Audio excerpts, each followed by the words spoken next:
Have you ever stopped to think about the small metal object jingling in your pocket? The key.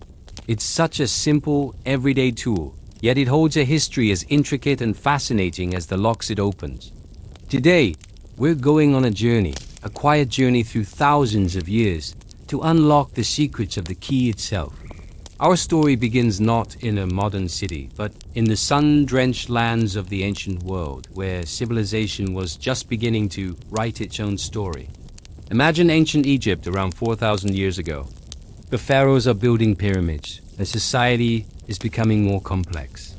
People have valuable things they want to protect: grain, treasures, important documents. How did they do it? The answer was a quiet revolution in security, the first lock and key. These weren't the metal keys we know today. They were made of wood, often large and cumbersome. Picture a heavy wooden bolt on the inside of a door.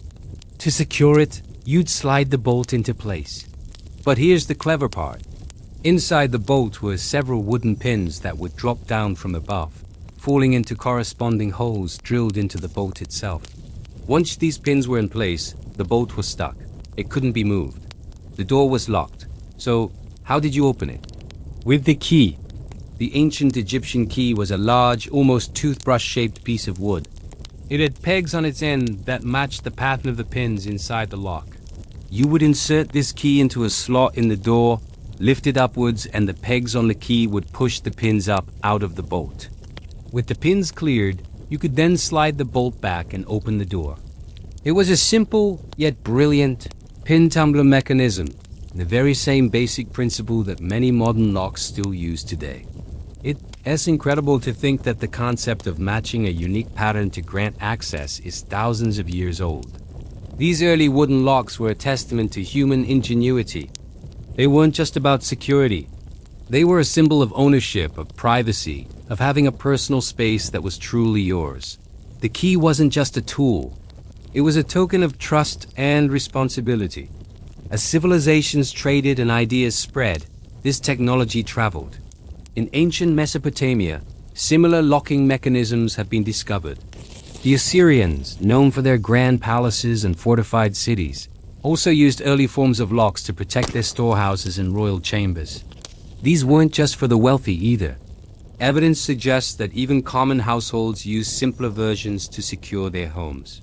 Over in the Roman Empire, things started to get a bit more metallic. The Romans, masters of engineering and metalwork, took the Egyptian concept and refined it. They began crafting locks and keys from bronze and iron. This made them much more durable, smaller, and more difficult to break. Roman keys are fascinating artifacts. Some were small enough to be worn as rings, a combination of fashion and function. Imagine a Roman merchant, their key literally on hand, ready to unlock their shop or a chest of goods. This was a significant step forward. The key was becoming portable, personal. It was no longer a heavy wooden club, but a sophisticated piece of personal technology. The Romans also experimented with different types of locks. They developed warded locks, where the key had to pass a series of obstructions or wards inside the lock to turn the bolt. If the key didn't have the correct notches cut into it, it would be blocked by the wards and couldn't turn. This added another layer of complexity and security. It's amazing to think that while empires rose and fell, this quiet technology was slowly evolving in the background. From a large wooden tool in Egypt to a stylish bronze ring in Rome, the key was on a journey. It was becoming a silent guardian of homes, a keeper of secrets, and a symbol of the trust we place in one another. This early history sets the stage for everything that came after. The fundamental ideas born in these ancient civilizations, the pin tumbler and the warded lock, would dominate lockmaking for the next 1,000 years. They laid the groundwork for the medieval master locksmiths and the intricate puzzle-like locks of the Renaissance. The next time you turn a key in a lock, take a moment. You're not just performing a simple action. You're participating in a ritual that connects you directly to our ancient ancestors in Egypt and Rome.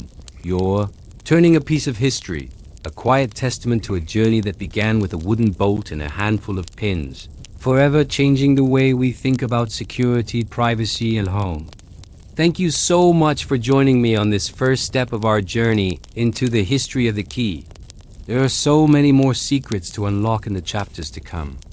If you enjoyed this video, please give it a thumbs up and don't forget to subscribe and hit that notification bell so you won't miss our next episode.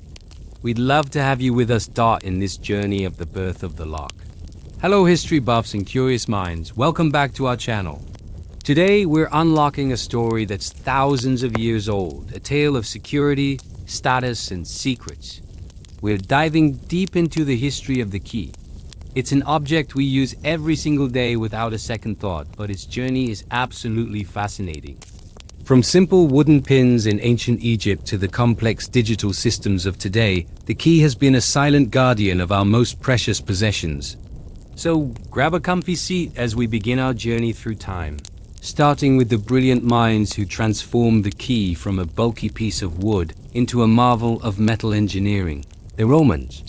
Let's rewind the clock to the Roman Empire, a civilization renowned for its roads, aqueducts, and incredible engineering. But their genius wasn't just limited to grand structures. They also revolutionized personal security. The Romans inherited the basic pin-tumbler lock concept from the Egyptians and Greeks, but they saw its potential and took it to a whole new level. They were the first to extensively use metal, primarily iron and bronze, to craft both locks and keys. This was a game changer. Metal was far more durable and resistant to force than wood, and it allowed for much more intricate and complex designs. Suddenly, locks weren't just for city gates or royal treasuries. They were becoming a feature of everyday Roman life, protecting homes, chests, and strong boxes. The Romans developed what we now call the warded lock. Imagine a lock with a series of obstacles like a mini maze inside. Only a key with the correctly shaped cutouts or wards could navigate this maze and turn the bolt. This was a massive leap forward in security. A simple piece of wire couldn't just be wiggled in to open the lock. The key had to be the right key. This meant that for the first time, mass-produced yet unique security was possible. Roman locksmiths became highly skilled artisans, creating a huge variety of lock and key designs. Some were purely functional, built for strength and reliability. Others were ornate works of art, decorated with intricate patterns and figures, showcasing the owner's wealth and status. The key was no longer just a tool, it was a statement. Now, here's where Roman ingenuity gets really stylish. In a bustling city like Rome, carrying a clunky iron key around was inconvenient. What if you lost it? Or what if you needed to access your valuables quickly? The Romans came up with a brilliant and fashionable solution, the key ring. And I don't mean a ring you attach keys asterisk to asterisk. I mean a key that asterisk is asterisk a ring. They crafted small wearable keys, often made of bronze or even precious metals, that were integrated into a finger ring. This was the ultimate in convenience and security. Your key was literally always on hand, or rather on your finger. It couldn't be easily lost or stolen without you noticing. Plus, it looked good. These key rings became a status symbol, particularly for wealthy Romans who used them to access strong boxes containing their money, documents, and other valuables. Archaeologists have unearthed countless examples of these Roman key rings across the former empire. They come in all shapes and sizes. Some have simple, functional key bits, while others are incredibly ornate, featuring carved gemstones or detailed engravings of gods and animals. Imagine a Roman merchant, closing a deal in the forum, casually flashing a gold key ring on his finger. It was a subtle but clear signal of his wealth and the importance of what he kept under lock and key. This innovation perfectly blended practicality with personal expression. It shows us that the Romans didn't just solve engineering problems. They thought about the human experience, about how people would interact with their technology in daily life. This fusion of form and function is a hallmark of Roman design. These metal keys and wearable rings weren't just for the elite, though. As the Roman Empire expanded, so did the production of locks and keys. They became more accessible to the general populace. A Roman legionary might have a small, simple iron key for his personal footlocker, while a shopkeeper would have a more robust bronze lock for his storefront. The widespread adoption of metal locks fundamentally changed the concept of privacy and ownership in the ancient world. For the first time, A significant portion of the population could secure their personal space and belongings with a reliable mechanism. This was a quiet but profound social revolution, all thanks to a small, ingeniously designed piece of metal. The Romans laid the groundwork for all modern mechanical locks, and their legacy can still be seen in the basic principles of many keys we use today. So the next time you turn a key in a lock, take a moment to appreciate the journey it represents. Think of the Roman engineer who first had the idea to forge a key from iron, or the artisan who skillfully crafted a key into a beautiful ring. They were the pioneers who turned a simple concept into an essential part of civilization, a silent guardian that has protected our secrets and our homes for centuries. Their ingenuity set the stage for every development that followed, from the intricate locks of the medieval era to the smart locks of our own digital age.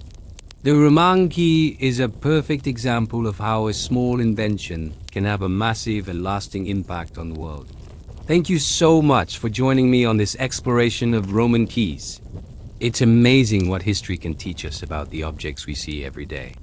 If you enjoyed this journey back in time, please give this video a thumbs up and consider subscribing to our channel for more deep dives into the stories behind the stuff of life. Don't forget to hit the notification bell so you won't miss our next adventure. We'd love to hear your thoughts in the comments below. Have you ever wondered about the power held in a simple key? It's more than just a piece of metal. It's a symbol, a guardian, and a gatekeeper to secrets. In medieval times, this was truer than ever. Keys weren't just for locking up your valuables. They were a declaration of authority, a visible sign of status and trust. Imagine the clanking bunch of iron keys hanging from the belt of a castellan, the steward of a great castle. Each key represented control over a specific part of the fortress, the gatehouse, the treasury, the armory, even the lord's private chambers. To hold these keys was to hold the very security of the castle in your hands. Misplacing one could mean disaster, a weakness for an enemy to exploit. It was a heavy responsibility, literally and figuratively. This wasn't just limited to the world of knights and nobles. In the quiet cloistered walls of monasteries, keys held a sacred significance. The abbot, the head of the monastery, possessed the keys to the most important areas, the library filled with priceless hand-copied manuscripts, the scriptorium where monks toiled over illuminated texts, and the reliquary which housed the sacred relics of saints. These keys didn't just lock away physical objects. They guarded knowledge, faith, and the spiritual heart of the community. Access was a privilege granted only to the most trusted monks, and the keys themselves were often ornate, decorated with religious symbols, reflecting the sanctity of the spaces they protected. They were a constant, tangible reminder of the division between the sacred and the profane, the inner world of faith and the outer world of distractions. Now let's step out of the castle and the monastery and into the bustling streets of a medieval city. Here a new power was rising, the guilds.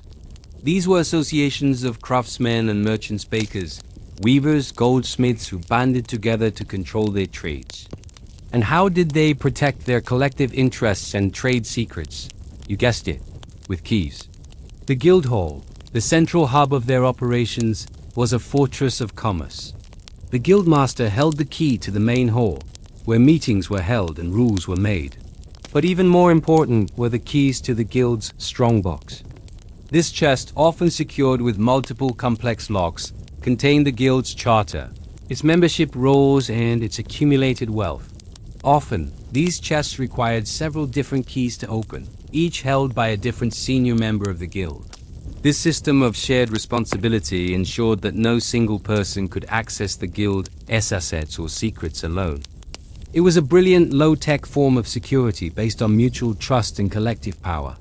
The keys were a physical manifestation of their pact. Holding one of these keys meant you were a pillar of your profession, a guardian of your craft's integrity and prosperity. It was a symbol of your standing not just within the guild, but within the entire city. These weren't just simple tools. They were badges of honor, representing skill, trust, and community.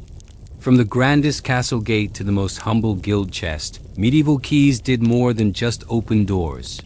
They defined social hierarchies, protected sacred knowledge, and secured economic power. They were intricately linked to the very fabric of society.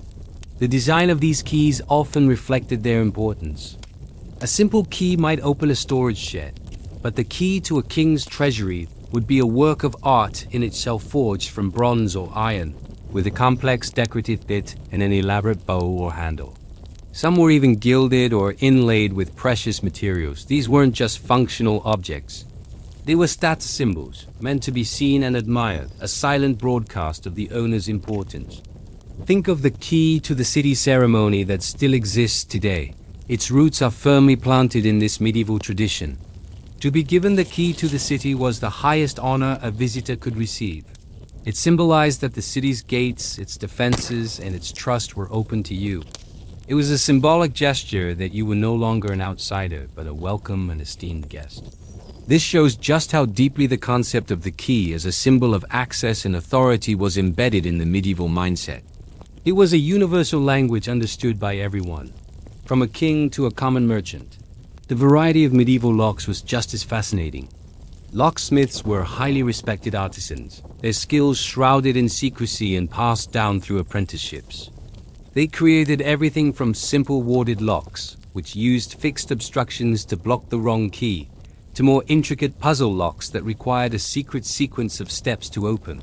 Some locks were designed to be intimidating, with fierce animal heads or complex mechanisms visible on the outside, a clear warning to would-be thieves. The more important the door, the more complex and formidable the lock and key. It was an ongoing arms race between the locksmith and the lockpicker, a silent battle of wits fought in iron and steel. Each key tells a story. A worn, smooth iron key might speak of 1,000 turns in the lock of a busy monastery kitchen, feeding generations of monks. A small, ornate bronze key could be the one that opened a lady's jewelry casket, guarding her personal treasures. And a heavy, rust-pitted key pulled from a riverbed might be the lost key to a castle dungeon, its secrets locked away forever. They are quiet witnesses to history, artifacts that connect us directly to the lives and concerns of people who lived centuries ago. They remind us that the fundamental human needs for security, privacy, and control have always been with us, and the humble key has always been there to serve them. So the next time you hold a key in your hand, whether it's for your car, your house, or a simple padlock, take a moment. Think about its long and fascinating journey through time. From the grand halls of medieval castles and the silent corridors of monasteries to the vibrant hubs of city guilds, the key has been a constant companion in our human story. It's a symbol of trust, a keeper of secrets, and a wielder of quiet power. This small object connects us to a past filled with mystery, authority, and the timeless desire to protect what we hold dear. I hope you enjoyed this little journey into the medieval world of locks and keys. It's amazing how an everyday object can have such a rich and powerful history. If you found this interesting, please hit that like button and consider subscribing for more deep dives into the secret histories of the things all around us. We love exploring the past with you. Thanks for watching, and we'll see you in the next portion of the video. Hello and welcome back to our journey through the history of the key. In our last episode, we explored the intricate locks of ancient Rome. Today, we re-diving into the world of the artisans who brought these security devices to life, the locksmiths. Imagine a time before mass production, a time when every key was a unique masterpiece, born from fire, metal, and human ingenuity. This was the era of the craft locksmith. Their workshop or forge was the heart of security in any town or city. The air would be thick with the smell of coal smoke and hot iron, the rhythmic clang of the hammer on the anvil providing a constant soundtrack. These weren't just metal workers. They were sculptors, engineers, and trusted guardians of secrets all rolled into one. The process of creating a key was an intimate dance between the locksmith, the lock, and the metal. It began with a rough piece of iron or bronze. The locksmith would heat the metal in the forge until it glowed a vibrant orange red, making it malleable enough to shape. Using a variety of hammers, tongs, and chisels, they would meticulously draw out the shank, the long part of the key. This required immense skill and a steady hand. Too much force and the metal could crack. Too little and it wouldn't take the desired form. Next came the most critical part, crafting the bit. The bit is the complex, toothed section at the end of the key that interacts with the lock's internal mechanism. This is where the true artistry of the locksmith shone. Each lock had its own unique set of wards, or internal obstructions. The locksmith had to create a key with a bit that was precisely cut to navigate this specific maze. It was like creating a secret password out of metal. Think of it this way: the lock was a puzzle, and the locksmith had to forge the one and only solution. They would often take an impression of the lock's interior using wax or clay, or simply rely on their deep understanding of their own creations. With files and saws, they would painstakingly cut the intricate patterns into the bit. Every notch, every groove had a purpose. A single millimeter's difference could mean the key wouldn't turn. There were no digital blueprints or laser cutters here, just a keen eye, years of experience, and a profound connection to the material. The handle of the key, or the bow, was where the locksmith could add a personal touch of artistry. While the bit was all about function, the bow was about form. Some were simple loops for easy turning and carrying. Others were ornate works of art, decorated with elaborate scrollwork, family crests, or symbolic animals. A wealthy merchant might commission a key with a bow shaped like a ship, while a noble family's keys might bear their coat of arms. These weren't just tools. They were status symbols, personal statements worn proudly at the belt. This tradition of handcrafted keys persisted for centuries. Throughout the medieval and Renaissance periods, locksmith guilds were formed across Europe. These guilds were powerful institutions that protected the secrets of the trade and ensured high standards of quality. To become a master locksmith, an apprentice had to spend years learning the craft, culminating in the creation of a masterpiece, an incredibly complex lock and key set that would prove their skill to the guild elders. These masterpiece locks were often marvels of engineering, featuring hidden keyholes, multiple bolts, and decoy mechanisms to thwart even the most determined intruders.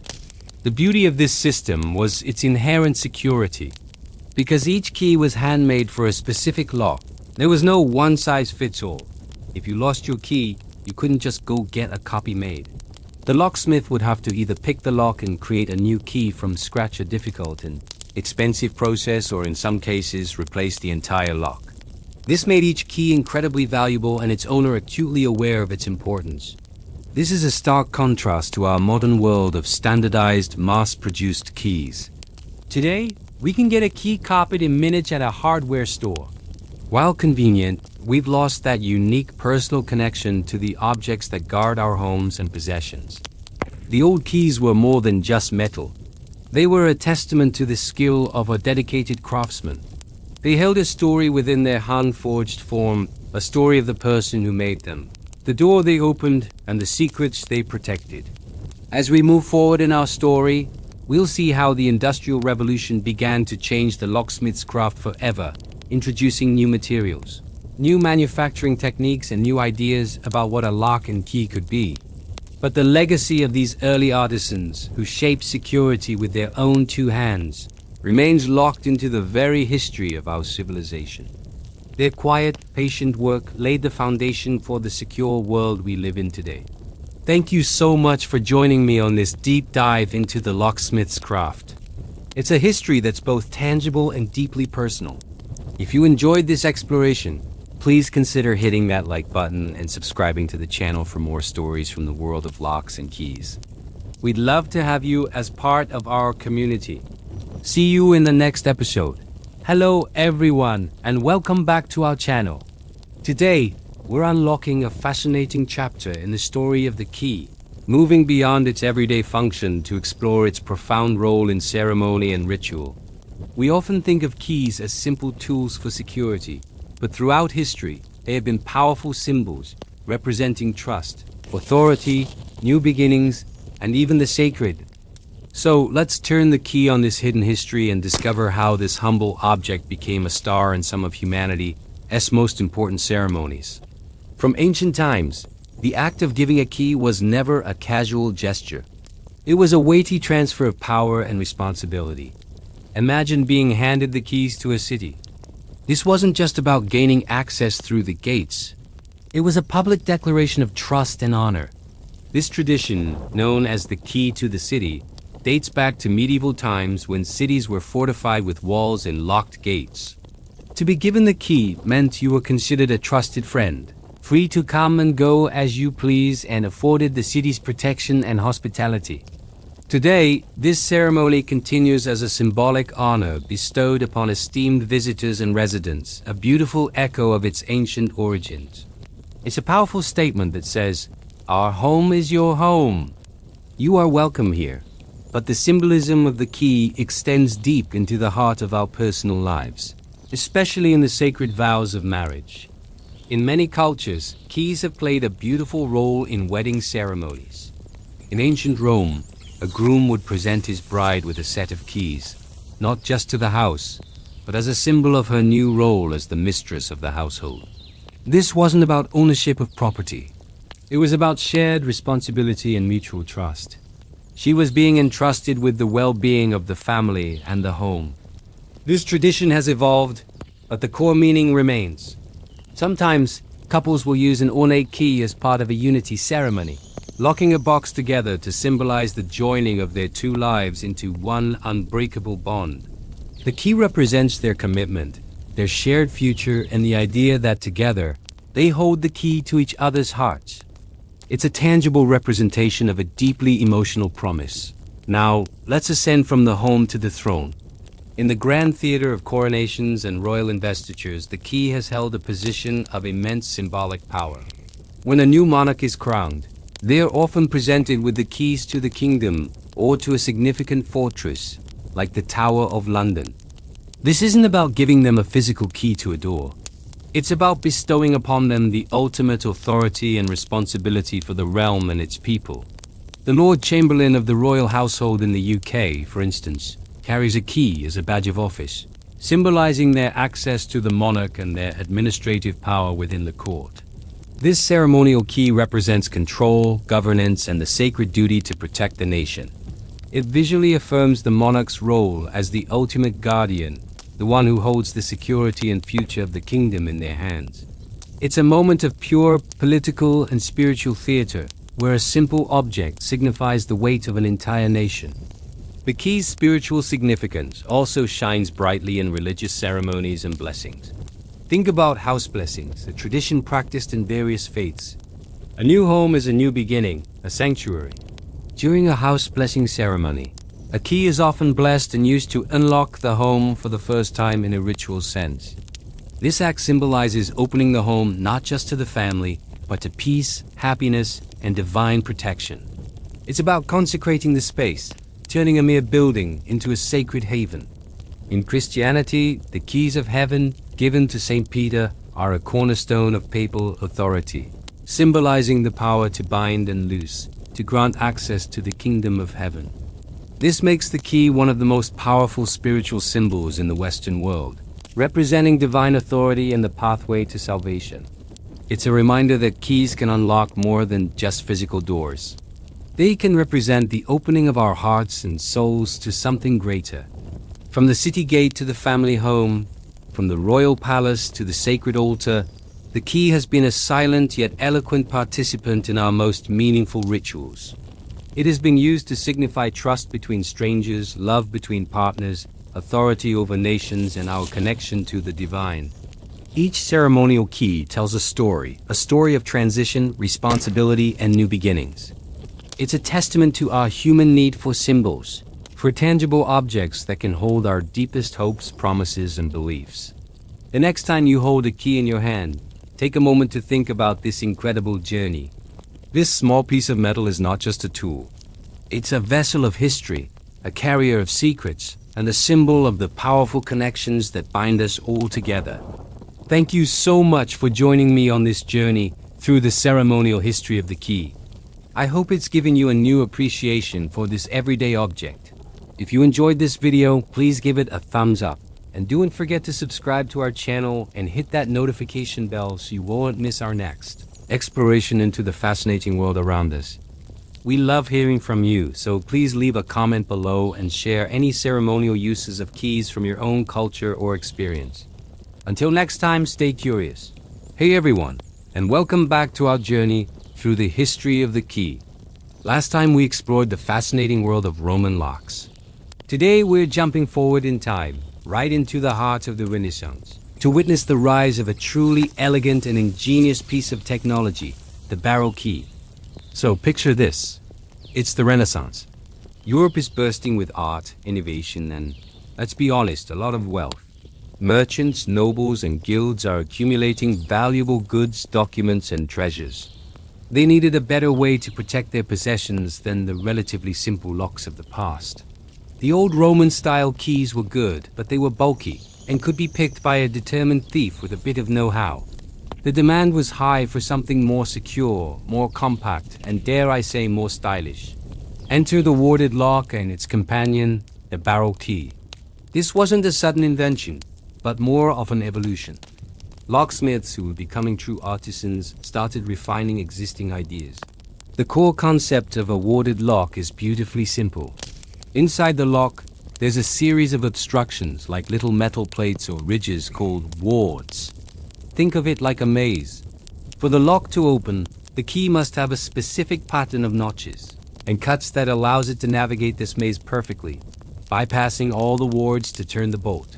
Now here's where the barrel key really shines. Unlike the solid, clunky keys of antiquity, the barrel key had a hollow shaft, or a barrel. This design had several brilliant advantages. First, it made the key lighter and more portable.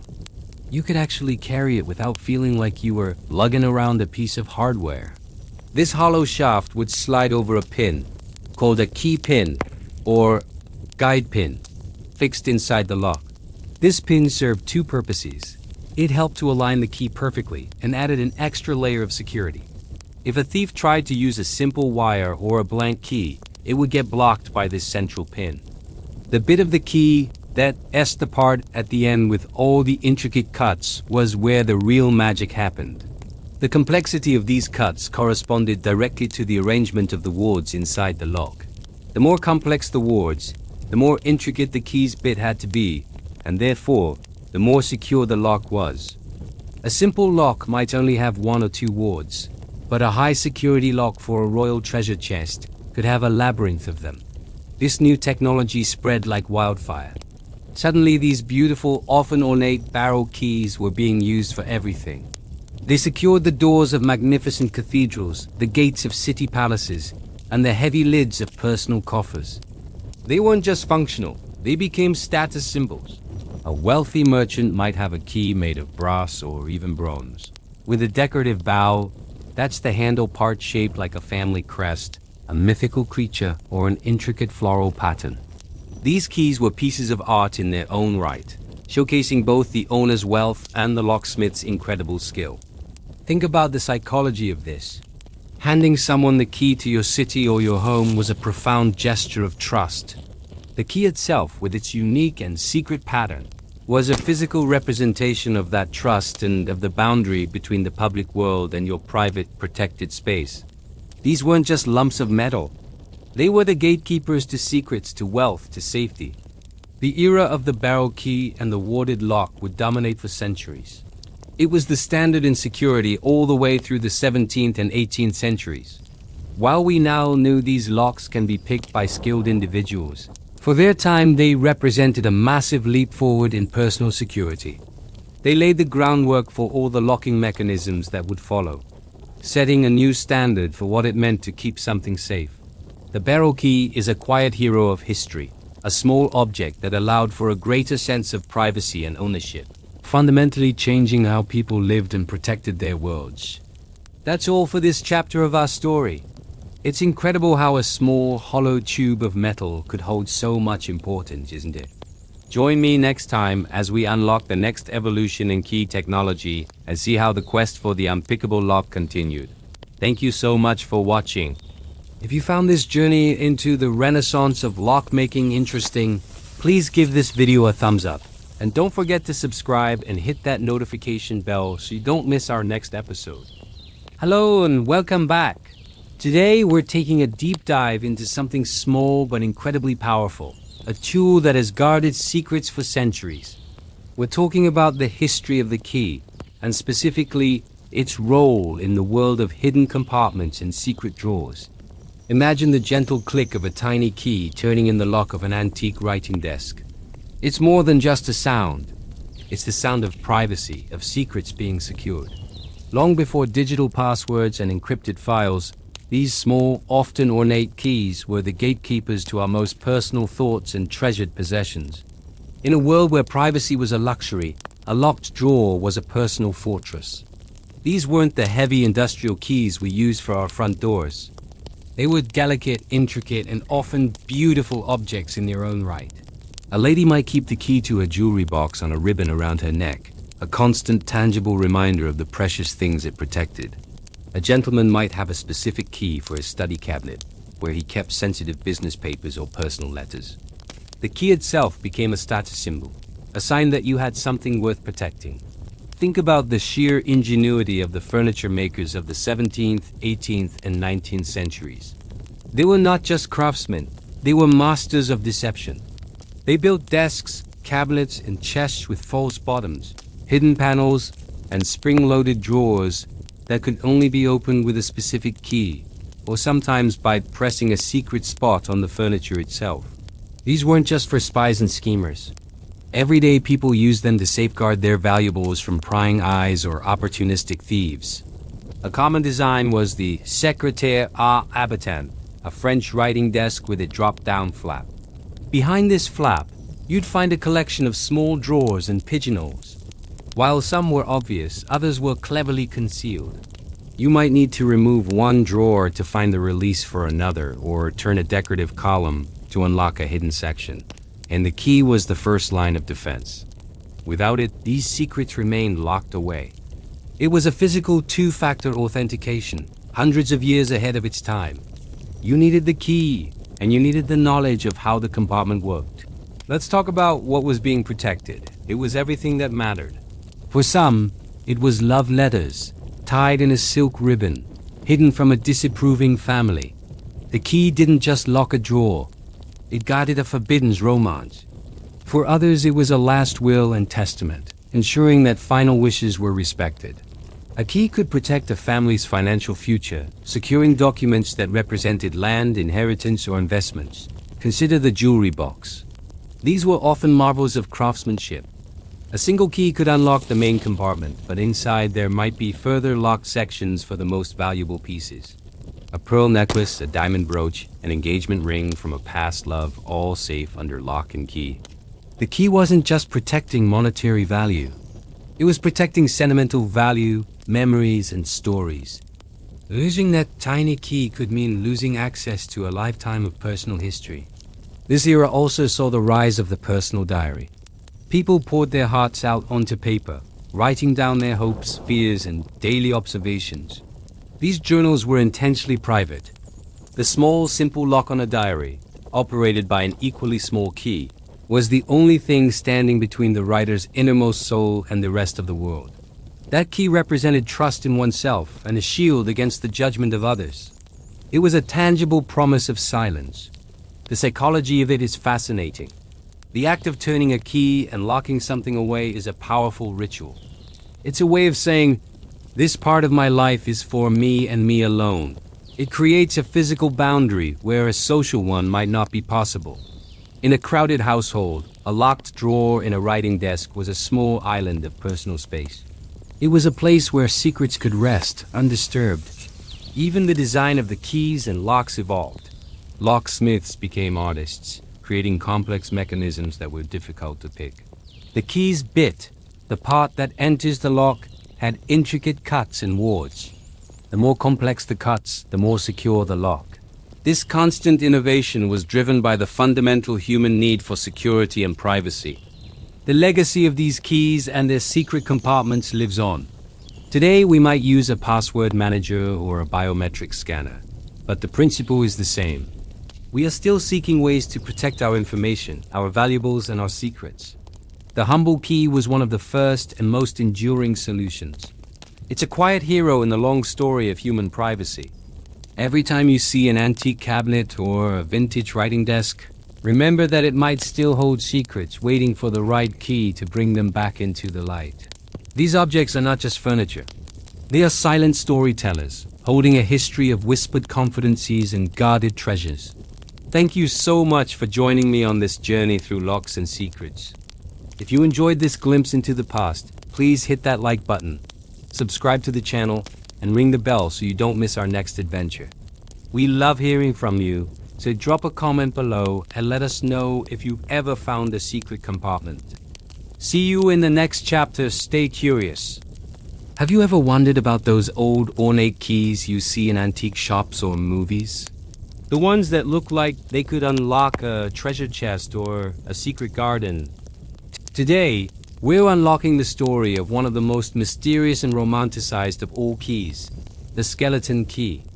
Let's travel back to the Victorian era, a time of grand houses, hidden passages, and a deep fascination with both security and secrets. This was the golden age of the skeleton key. But what exactly is a skeleton key?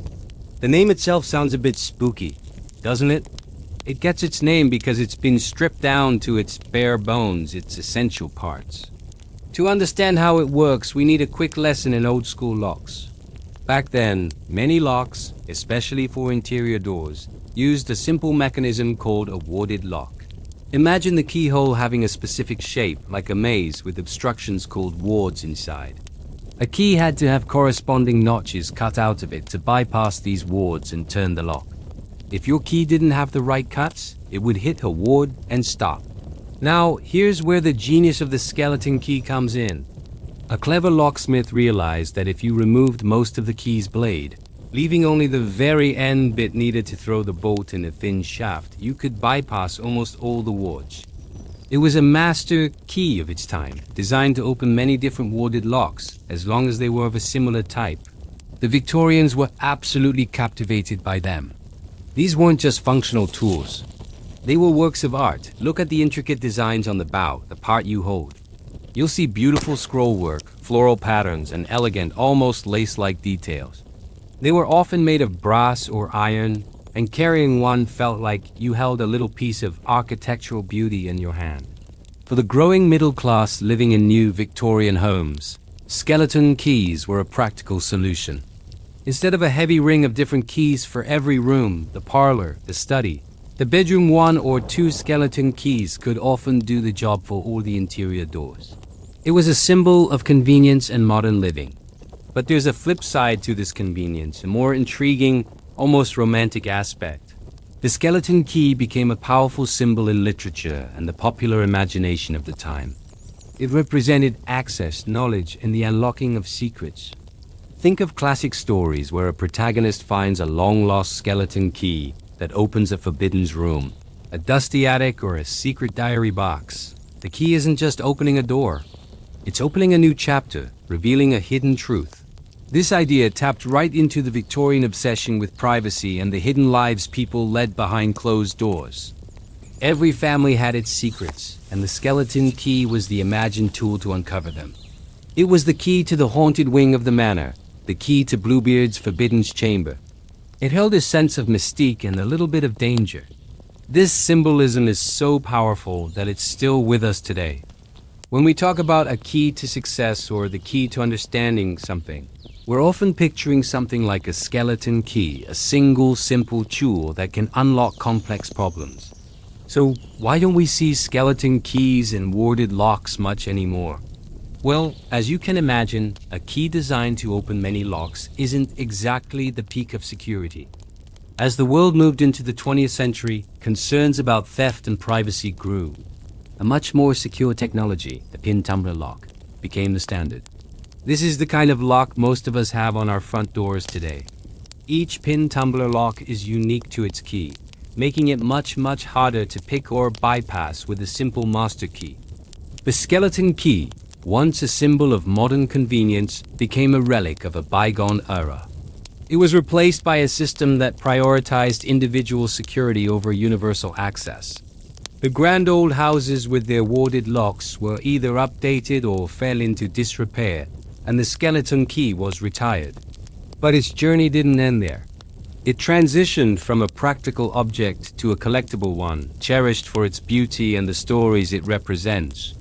Antique collectors, interior designers, and steampunk enthusiasts all adore the skeleton key. It's used in jewelry, as decoration, and as a prop that instantly evokes a sense of history and mystery. The skeleton key tells a quiet but fascinating story. It speaks of a time when security was simpler, when craftsmanship was celebrated in everyday objects, and when the line between the public and the private was just a key turn away. It's a reminder that even the smallest objects can hold a universe of history, art, and human secrets within their design. So the next time you see one of these beautiful skeletal instruments, take a moment to appreciate it. It's more than just an old key. It's a silent storyteller, a relic from a world of unlocked doors and whispered secrets, patiently waiting to capture our imagination once more. Thanks for joining me on this journey through the history of the skeleton key. If you enjoyed this, don't forget to subscribe, and hit that notification bell so you don't miss our next dive into the secret history of everyday things. Have you ever held a key and felt a little spark of magic? It's not just a piece of metal, is it? It's a promise, a secret, a possibility. For thousands of years, keys have done more than just open doors. They've unlocked our imaginations. Today, we're diving deep into the rich world of literature and lore to explore how this humble object became a powerhouse of symbolism. Think about it. In fairy tales, a key is never just a key. It's the test of a hero, the path to a hidden treasure, or the forbidden object that sparks a grand adventure. Remember Bluebeard's castle? The one tiny blood-stained key that his wife was forbidden to use. That key wasn't just for a room. It was the key to a horrifying truth, a test of obedience and curiosity that ultimately seals her fate. It represents forbidden knowledge, the kind that, once learned, can never be unlearned. This theme echoes across countless stories. In The Secret Garden, by Frances Hodgson Burnett, the discovery of a buried key is the pivotal moment. It doesn't just open the gate to a neglected garden. It unlocks a world of healing, friendship, and rebirth for 3 lonely children. The key symbolizes hope and the power of nature to mend broken spirits. It's the physical manifestation of a new beginning, proving that even the most locked-away places and people can bloom again with a little care. Let's move from gardens to grander mysteries. In poems and novels, keys often represent power and access. The phrase, "the keys to the kingdom," isn't just about a physical realm. It's about ultimate authority, control, and divine trust. In religious texts, St. Peter is famously depicted holding the keys to heaven, granting him the power to admit or deny entry. This imagery has permeated our culture, turning the key into a symbol of immense responsibility and judgment. It's also a profound symbol of trust and intimacy. When you give someone a key to your home, you're not just giving them access to your space. You're giving them a piece of your trust. You're saying, "You are welcome here, you are safe here, you are part of my life." This act is a powerful, non-verbal declaration of a bond. It's why losing a key can feel so unsettling, and why the exchange of a key in a story often signifies a deep shift in a relationship. Think of fantasy epics. How many quests revolve around finding a set of ancient keys to seal away an ancient evil or unlock a forgotten power? In or Tolkien's The Hobbit, a key is crucial for Bilbo and the dwarves to find the secret entrance to the Lonely Mountain. The key, along with a map, represents the intersection of wit, destiny, and courage. It's not just about turning a lock. It's about being in the right place, at the right time, with the right knowledge. The key is the final piece of the puzzle, the culmination of a long and perilous journey. Keys can also represent the internal journey of the self. In psychology and modern storytelling, we talk about unlocking our potential or finding the key to happiness. This metaphor is powerful because it frames our personal growth as a series of doors we need to open. Each challenge we overcome, each fear we face, is like finding a new key that opens another room within ourselves, revealing strengths and abilities we never knew we had. The key becomes a symbol of self-discovery and enlightenment. Consider the intricate puzzle boxes in stories like The Da Vinci Code. Here, keys aren't simple metal objects, but complex riddles and intellectual challenges. The process of figuring out how to open the box is the real adventure. The key is knowledge, history, and cleverness combined. It transforms the act of unlocking from a simple physical motion into a triumph of the mind, a testament to the protagonist's intelligence and perseverance. Even in darker tales, the key holds immense power. In horror, a key might open a door that should have remained shut, unleashing something terrible upon the world. Think of H.P. Lovecraft's The Case of Charles Dexter Ward, where ancient secrets are unearthed, leading to terrifying consequences. The key in these stories is a warning. Some doors are locked for a reason. Curiosity, unchecked, can be a dangerous thing. The key represents a threshold that, once crossed, can lead to irreversible doom. So, from the fairy tales of our childhood to the epic novels that shape our understanding of heroism and mystery, the key has been a constant, powerful presence. It's a symbol that is simultaneously simple and incredibly complex. It can mean freedom or imprisonment, knowledge or danger, trust or betrayal. It's a testament to our fascination with what lies behind closed doors, with the secrets we keep, and the journeys we must undertake to discover them. The next time you pick up a key, take a moment, feel its weight in your hand. Think of all the stories it could tell, the doors it has opened, and the secrets it has kept. It's more than just a tool. It's a piece of history, a fragment of 1,000 tales, and a symbol of the endless possibilities that lie just beyond the lock. Thank you so much for joining me on this journey through locks and lore. If you enjoyed unlocking these stories with me, please hit that like button and subscribe for more deep dives into the fascinating history of everyday objects. Let me know in the comments which fictional key is your favorite. Have you ever stopped to think about this little piece of metal you carry every day, the house key? It's so common, so ordinary, yet it holds the power to open up our private worlds. But where did it come from? Its story is a quiet journey, stretching back thousands of years, filled with innovation, secrets, and the very human need for security. Let's unlock this history together. Our story begins not with metal, but with wood. In the grand civilizations of ancient Egypt and Mesopotamia, around 4,000 years ago, imagine a large wooden bolt securing a door. The key wasn't something you'd put in your pocket. It was a hefty wooden tool, almost like a giant toothbrush with pegs. To unlock the door, you'd insert this tool into a hidden opening, lift the pins inside the bolt and slide it open. It was cumbersome, but it was a revolutionary concept, a device that only the holder could use to gain access. These early locks were symbols of wealth and power, guarding not just homes, but temples and storehouses filled with precious grain. The Romans, masters of engineering, took this wooden idea and forged it into something new. They were obsessed with miniaturization and metalworking. They created the first all-metal locks and keys, much smaller and more intricate than their Egyptian predecessors. Roman keys were often works of art, sometimes even worn as rings on their fingers. This wasn't just for convenience. It was a status symbol. A key ring showed you were a person of substance, someone with valuable property to protect. They developed a warded lock where the key had to navigate a series of obstacles like a maze to turn the bolt.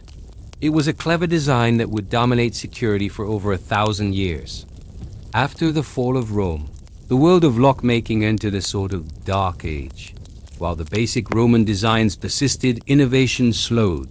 For centuries, the local blacksmith was the key maker. Each lock and key was a unique, handcrafted pair.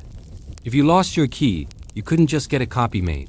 The blacksmith would have to forge a whole new one, or even replace the entire lock. Keys from this era are often large, ornate, and incredibly heavy by our standards, with intricate bows, the part you hold, shaped like clovers or Gothic arches. They were less about complex security and more about being a strong physical deterrent. Then, the Renaissance sparked a new flame of creativity. Locksmiths became revered artisans, almost like jewelers. They created puzzle locks and masterpiece locks with incredibly complex mechanisms designed to show off their skill. These weren't for your average home. They were for the chests of kings and the vaults of merchants. Some keys were even designed with hidden features like tiny pistols that would fire at an unauthorized person trying to pick the lock. It was an age of beautiful, but often impractical, security artistry. The focus was on outsmarting the cleverest of thieves with sheer mechanical genius. The real revolution, the one that put a key in nearly everyone's pocket, roared to life with the Industrial Revolution in the 18th and 19th centuries. Before this, owning a personal lock and key was a luxury. But as factories churned out mass-produced goods and cities swelled with people living closer together than ever before, the need for affordable, reliable security exploded. This is where brilliant minds like Robert Bahrain, Joseph Bramer, and Jeremiah Chubb in England came in. They weren't just blacksmiths, they were inventors. They developed new types of locks, like the double-acting tumbler lock and the detector lock, which could tell you if it had been tampered with. These locks were far more secure than the old warded designs. But the true game changer was an American named Linus Yale Jr.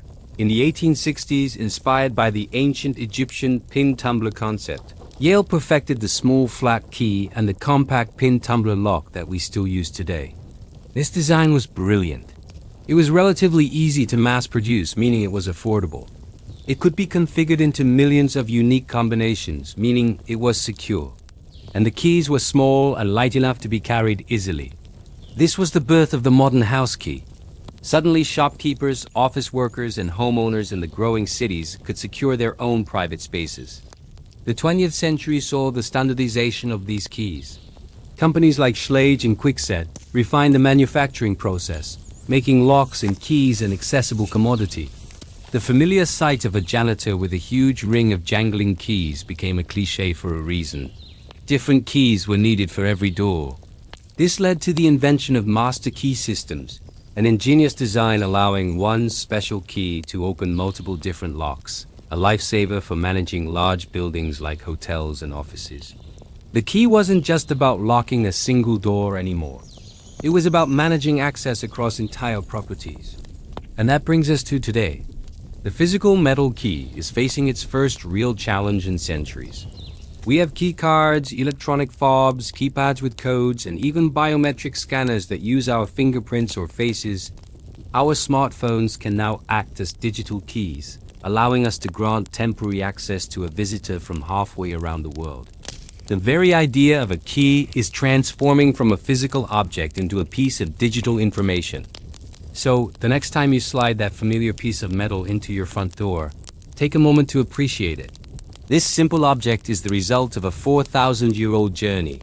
It's a direct descendant of the wooden tools of Egyptian pharaohs, the finger rings of Roman nobles, and the revolutionary inventions that made our modern private lives possible. It's more than just a key. It's a piece of history you carry in your pocket. Thanks so much for joining me on this journey through the history of the key. If you found this interesting, please give this video a thumbs up and consider subscribing for more stories about the hidden history of everyday objects. See you next time. Have you ever stumbled upon an old, forgotten key? Maybe in a dusty drawer, a forgotten coat pocket, or a box of family heirlooms. It's just a small piece of metal, maybe a bit rusted, with no apparent lock to open. But what if I told you that this key unlocks something far more valuable than a door? What if it unlocks a memory? Today we're on a quiet journey, exploring how these simple objects became powerful keepers of our past, the keys of memory. For centuries, keys were purely functional. They guarded our homes, our treasures, our secrets. But as time went on, their purpose began to shift. They started to absorb the stories of the places they opened and the hands that held them. Think about it. The key to your childhood home isn't just a piece of brass. It's the memory of running through the front door after school, the feeling of turning the lock for the last time when you moved out, the echo of family laughter held within its metallic grooves. People have always been sentimental creatures, and keys became perfect vessels for our sentimentality. Soldiers in the Great Wars would carry the key to their front door in their pockets, a tangible link to the life they were fighting to return to. It wasn't about security anymore. It was about hope. It was a promise of homecoming, a tiny, cold piece of metal that held the warmth of an entire life. These weren't just keys. They were anchors to a world they longed for. Then there are the keys tied not to a place but to a person. A key to a lover's apartment, kept long after the relationship has ended. It's a bittersweet artifact, a symbol of a time when two lives were intertwined. You don't keep it to unlock their door again, but to unlock the feeling of that time, the shared moments, the late night talks, the feeling of belonging. The key becomes a memorial to a chapter of your life, a silent testament to a love that once was. Sometimes a key's meaning is even more symbolic. Have you heard of key to the city ceremonies? This tradition dates back to ancient times when cities were walled. Giving someone the key meant they were a trusted friend who could come and go as they pleased, free from harm. Today, it's an honor, a symbolic gesture, but it taps into that same deep-seated idea. A key represents trust, access, and belonging. It says, "You are one of us." We see this in smaller, more personal traditions too. The 21st birthday key is a classic example. It's a rite of passage, symbolizing the key to the door of adulthood with all its new freedoms and responsibilities. It's not a functional key, but its power is immense. It's a gift that says, the world is now open to you. Go and find your own doors to unlock. These decorative keys are passed down, collected and cherished, each one marking a pivotal moment in a person's journey. And what about those mystery keys we find? The ones with no known lock. They are perhaps the most magical of all. They spark our imagination. Was this the key to a pirate's treasure chest? A secret garden? A long-lost diary filled with secrets? We may never know, and that's the beauty of it. The key becomes a story starter, a blank canvas onto which we can project our own dreams and adventures. It's a key to our own creativity. Think about the hotels and guest houses of the past with their heavy, ornate room keys attached to large, chunky fobs. You couldn't just slip it into your pocket. It was a substantial thing.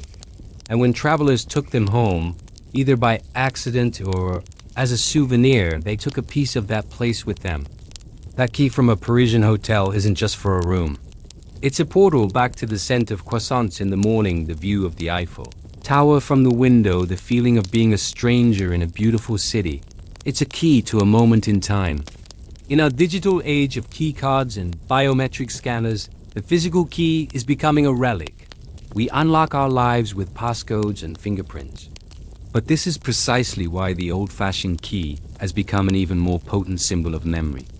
It has a weight, a texture, a history that a plastic card or a digital pulse can never replicate. Holding an old key is a tactile experience. You can feel the years of use, the smoothness of the metal worn down by countless turns in a lock. So the next time you find an old key, don't just toss it aside. Hold it for a moment, feel its weight. Look at its unique shape. Don't worry about the lock it once opened.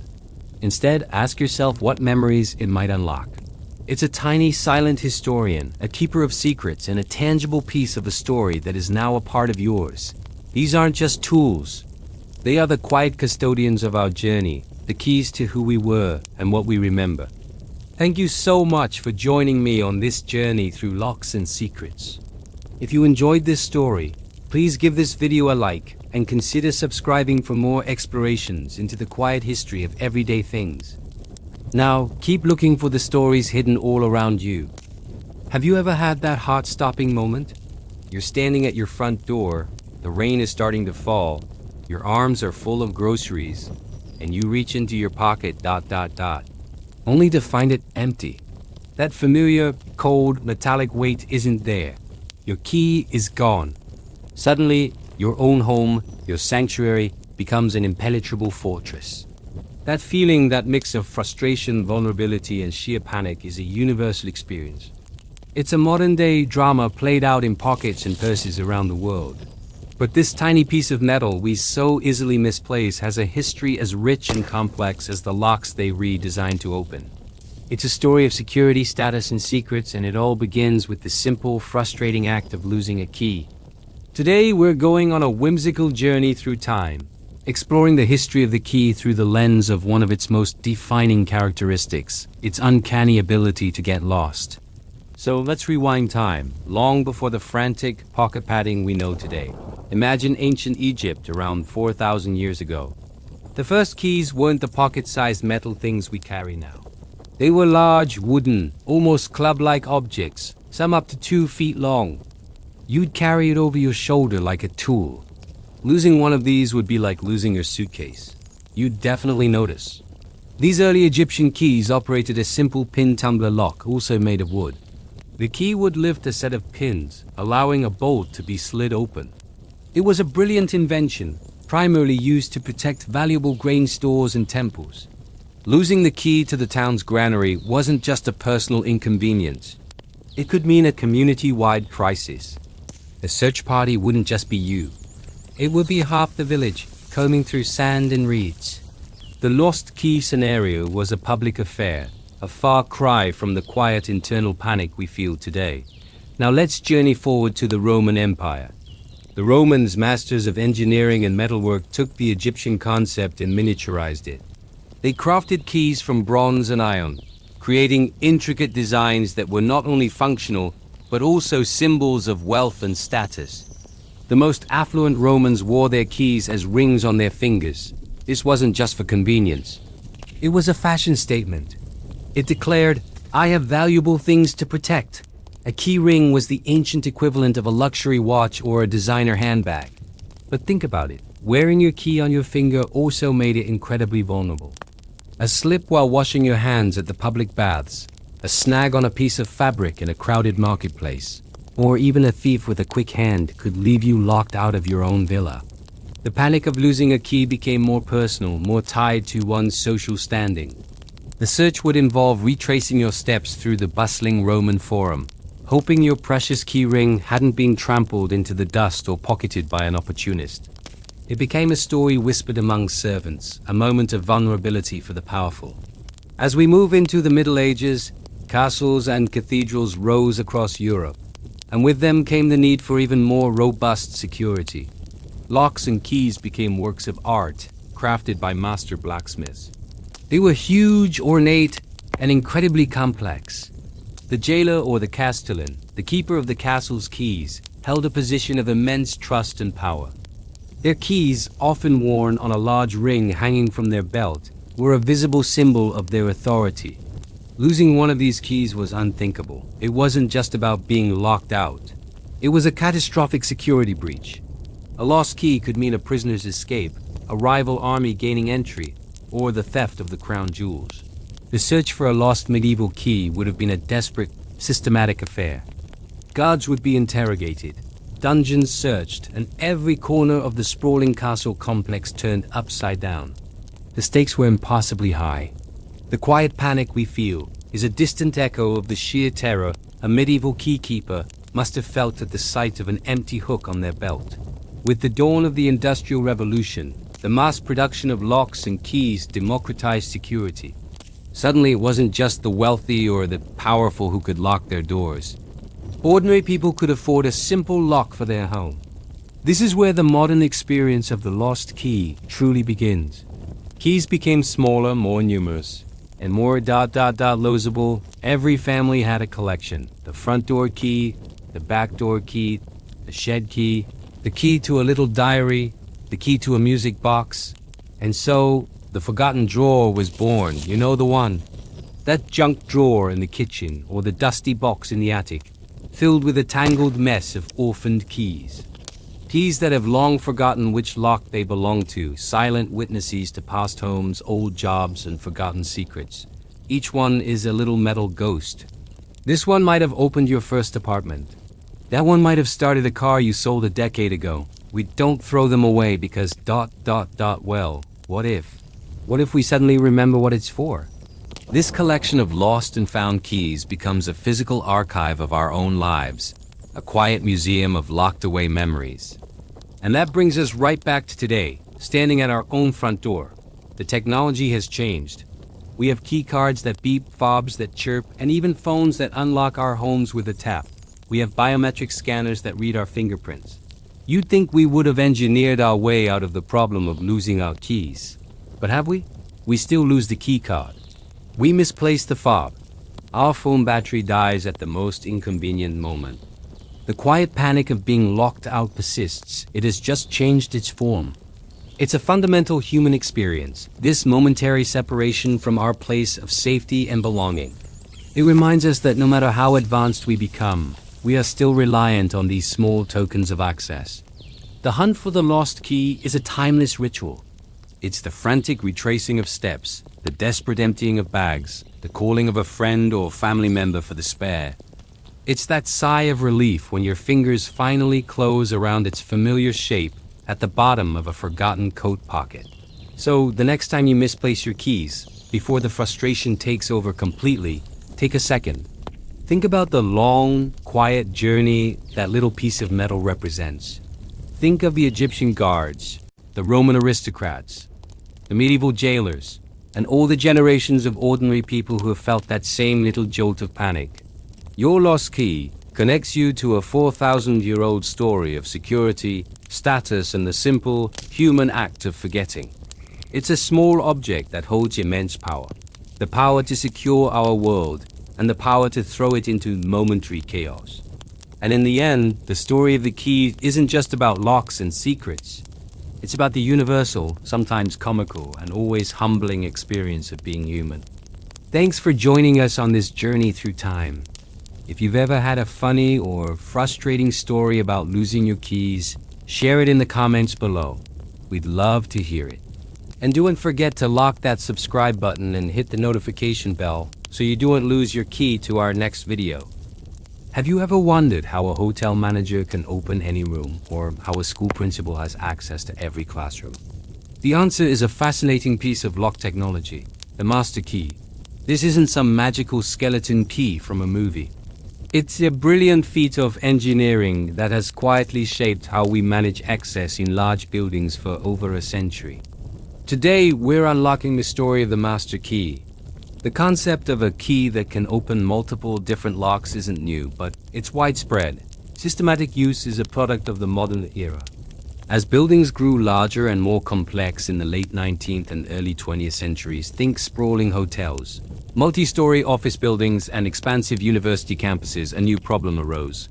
How do you give individuals access to their own spaces, like a hotel room or a private office, while allowing authorized personnel, like janitors, security, or management, to access all areas when needed? Carrying a giant ring of hundreds of keys was impractical, inefficient, and a security nightmare if lost. The solution was the master key system. Patented by inventors like Linus Yale Jr. in the 1860s, the pin tumbler lock was the real game changer. Yale's innovations allowed for a lock cylinder that could be operated by two different keys. Here's the secret. It's all about the pins. Inside a standard lock, a single set of pins must be aligned perfectly by the correct key to allow the cylinder to turn. But in a master keyed lock, there is a second set of tiny pins called master pins, or wafers, placed between the driver pins and the key pins. This creates two shear lines. The individual key, or change key, is cut to align the pins at one shear line, opening only that specific lock. The master key, however, is cut differently. It raises the pins to the second shear line, a universal alignment across a whole group of locks. This clever dual system allows for both individual access and overarching control. It's a mechanical hierarchy, written in brass and steel. Hotels were among the first and most enthusiastic adopters of the master key system. Imagine the old grand hotels of the early 20th century. A guest receives a key that only opens their room, ensuring their privacy and security. But the housekeeping staff needs to get in to clean, maintenance might need to fix a leaky faucet, and management needs access in an emergency. Instead of a chaotic jumble of keys, they had a tiered system. Housekeeping might have a sub-master key for a single floor, while the general manager held the grand master key that could open every single door in the establishment. This system provided efficiency without compromising the guest's sense of personal space. Schools followed a similar logic. Teachers need a key to their own classroom, securing their materials and creating a safe space for their students. But the principal, custodians, and emergency responders need to be able to access any room in the school. A master key ensures that a lockdown can be managed effectively, or that a custodian can clean a classroom after hours without needing to track down dozens of individual teachers. It's a perfect balance between autonomy for the teacher and oversight for the administration. Libraries too benefited.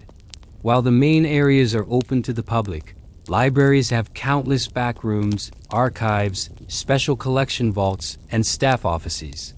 A librarian might have a key for their office and a special collections room.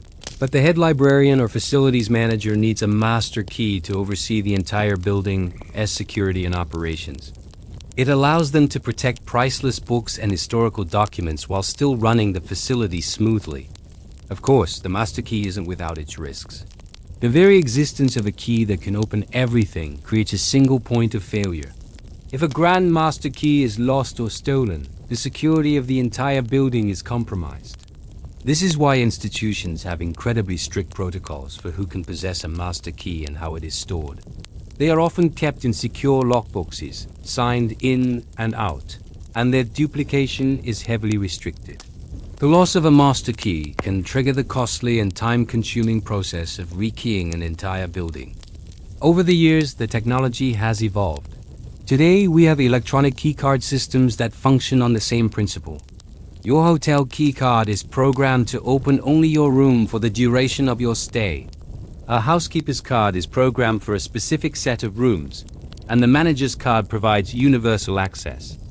The advantage of electronic systems is that access can be granted, revoked, and tracked remotely and instantly, making them far more secure and flexible than their mechanical predecessors.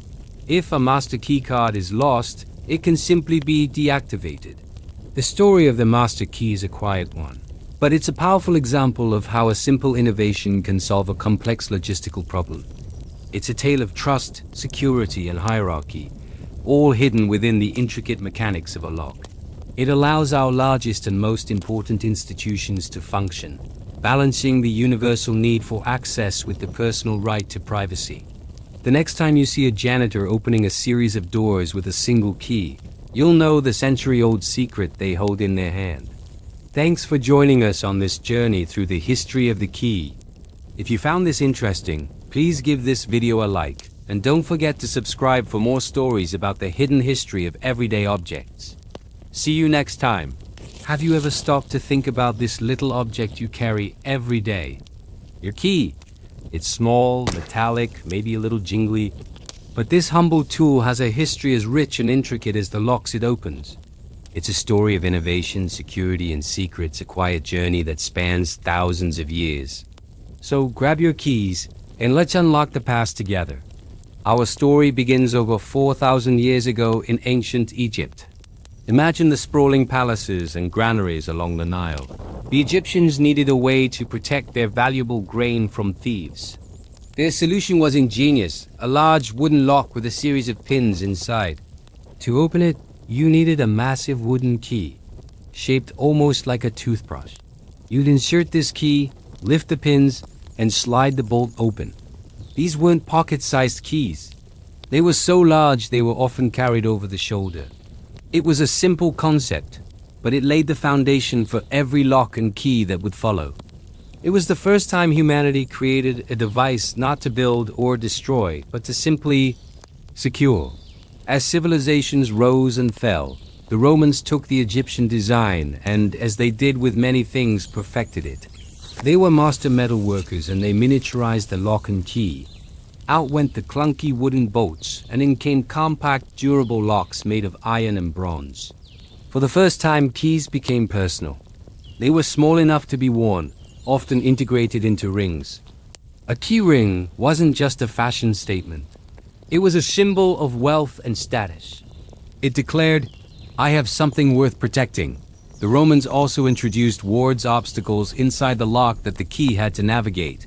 This made picking the lock much harder and ushered in a new era of security. The fall of Rome plunged Europe into the Dark Ages, and for a while, lock technology stagnated. Security often meant bigger walls and more guards, not better locks. But as the medieval period dawned, the locksmith re-emerged as a crucial craftsman. Guilds were formed and the art of lock-making became a closely guarded secret, passed down from master to apprentice. Keys from this era were works of art. Their bows, the part you hold, were elaborately decorated with religious symbols, family crests, and intricate scrollwork. A key was no longer just a tool. It was an expression of identity and power. The more complex the key's bit, the part that engages the lock, the more sophisticated the lock, and the more important its owner. Then came the Renaissance, a rebirth of art, science, and you guessed it, lock making. Locksmiths in Europe, particularly in Germany and France, began creating masterpiece locks. These weren't just for doors. They were puzzles, mechanical marvels designed to showcase the maker's skill. They featured hidden keyholes, decoy mechanisms, and keys with incredibly complex, almost sculptural bits. Some locks would even fire a small pistol, or trap the picker's hand if the wrong key was used. This period was less about mass security and more about the celebration of mechanical genius.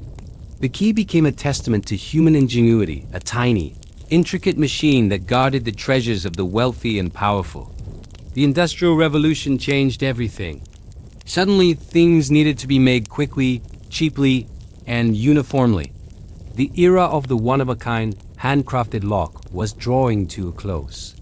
In 1778, Robert Barron patented the double-acting tumbler lock, a major leap forward. But the real game-changer came in 1784 from an English inventor named Joseph Bramah. Frustrated by the insecurity of the locks of his day, he designed a high-security lock that was virtually unpickable. He was so confident that he placed one in his shop window, with a sign offering a 200 guinea prize, a fortune at the time, to anyone who could pick it. For over 60 years, no one could. Bramah's lock used a series of sliders that had to be depressed to precise depths, making it incredibly complex. The key itself was unique, with notches of varying lengths cut into its tip.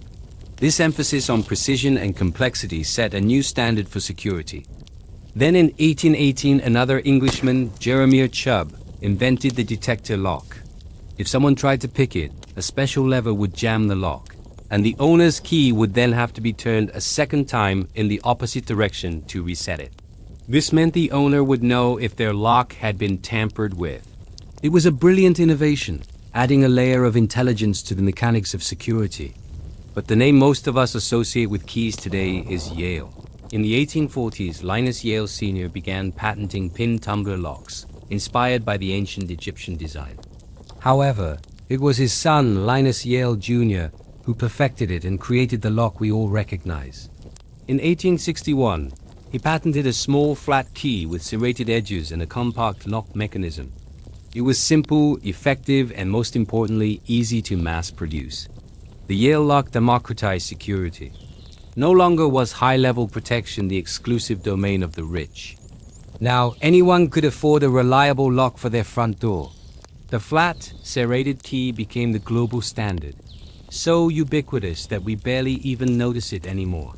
The 20th century saw keys become a part of our daily fabric. We had keys for our homes, our cars, our diaries, our lockers, and our post office boxes. The master key system became common in large buildings like hotels and offices, allowing a single key to open multiple specific locks. This required incredibly precise engineering, creating a hierarchy of access within a single system. Then came the electronic age. In the 1970s, hotels began experimenting with keycards, replacing metal with magnetic stripes. The automotive industry followed, introducing remote key fobs that could lock and unlock doors with the push of a button. The physical key was beginning to transform into something new. Now, in the 21st century, we are in the midst of another great transformation. The physical key is slowly dematerializing. We have key cards, fobs, numeric keypads, and fingerprint scanners. Our smartphones can now act as keys, using Bluetooth or NFC technology to grant us access to our homes, cars, and offices. The concept of the key is evolving from a physical object to a piece of digital information, a unique code that verifies our identity. This new digital world offers incredible convenience, but it also presents new challenges. Instead of worrying about a thief with a lockpick, we now have to worry about a hacker with a laptop. The age-old battle between security and access continues, just on a different frontier. So the next time you hold a key in your hand, take a moment to appreciate its journey. This small piece of metal is the culmination of 4,000 years of human history. It's a symbol of our enduring need for privacy, safety, and a place to call our own. From the giant wooden keys of Egypt to the complex digital codes on our phones, The principle remains the same: to create a private space in a public world. The key is a guardian of our homes, our possessions, our secrets, and our memories. It's a silent, constant companion on our journey through life, a small token of trust we hold in our hands. Thank you so much for joining me on this journey through the history of the key. If you found this as fascinating as I do, please hit that like button and subscribe for more stories behind the objects that shape our world. Let me know in the comments what everyday object you'd like to see uncovered next. See you in the next video.